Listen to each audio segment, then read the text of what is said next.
Why aren't more Arab countries in the Middle East taking in Palestinian refugees? The onset of a renewed war between Israel and Hamas has led to fears that millions of Palestinian people living in the Gaza Strip may be forced to become refugees. But despite the fact that Gaza shares a border with Egypt, the Egyptian government almost immediately ruled out any possibility of accepting Palestinian refugees. In fact, Egypt is currently constructing an even larger border wall with Gaza than the one it currently has in place. Now, many outside observers have asked why Egypt, a majority Arab and Islamic nation, would turn away the Palestinian people. And of course, many have pointed out that it may serve the political interests of many Arab nations to refuse to accept Palestinian refugees because it allows them to then blame Israel for any sort of humanitarian crisis that unfolds. But the thing is, historically, many Arab nations have accepted Palestinian refugees, and that may be why Egypt doesn't want to now.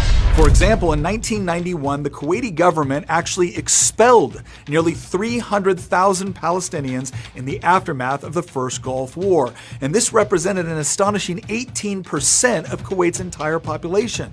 So what was the reason? Well, the Palestinian Liberation Organization had actually supported Saddam Hussein's invasion of Kuwait a year earlier, and this support only grew after Iraq began attacking Israel with rockets throughout the war. After Kuwait's liberation, the government considered much of the Palestinian community to be complicit in the Iraqi occupation of their country, and in response, nearly all Palestinians were deported in just a few months. And this wasn't the first time something like this had happened. Decades earlier, the Palestinian groups operating in Jordan had come to openly call for the overthrow of Jordan's monarchy in the aftermath of the Six-Day War.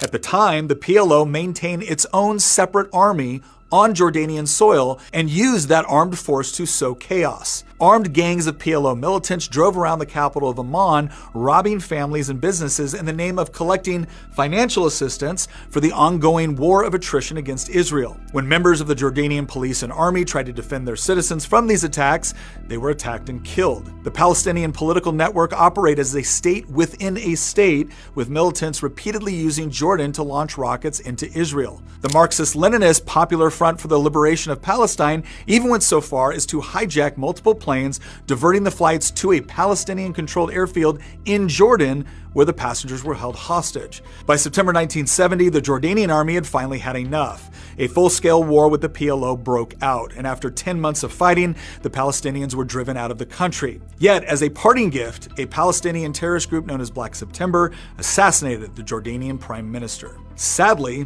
the story doesn't end there, because the PLO then moved into Lebanon, where they allied themselves with Marxist and socialist movements that were seeking to overthrow Lebanon's conservative Maronite Christian government. The presence of thousands of Palestinian militants flooding into the country completely destabilized Lebanon and plunged the entire nation into chaos. Less than 4 years after the PLO was expelled from Jordan, Lebanon found itself in the middle of one of the most bloody and chaotic civil wars in Middle Eastern history, from which it has never fully recovered. In short, Palestinian organizations have not just attacked Israel. They have sowed unrest in many of the neighboring Arab and Muslim countries as well, and this has led those governments to the conclusion that allowing for mass immigration or even just refugee camp resettlement within their borders would lead to domestic unrest for their own countries. And this, of course, only exacerbates the humanitarian crisis for those Palestinian non-combatants caught in the middle. The problem is, as long as terrorist organizations like Hamas and others